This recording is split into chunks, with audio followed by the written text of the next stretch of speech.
This is the patient information that you're going to send. So with this patient information, you don't have to put in all the information. You really only have to put in their name and their mobile phone number. But I recommend putting in all these other fields as well, such as the date of birth. A lot of times there's multiple John Smiths, and so they need to know which one it is so they match it up with the date of birth. Also, insurance type helps them kind of be prepared for what insurance they have as well. But I'm just going to go ahead and put in John Smith here and then put in a mobile number. Okay, and then this feature right here is new.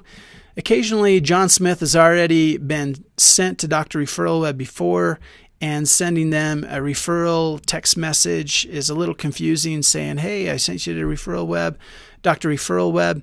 And so you can choose to just not notify the patient and give them instructions.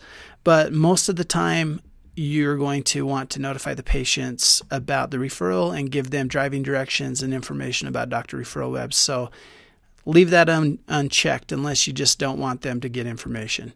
So let's go ahead and push next.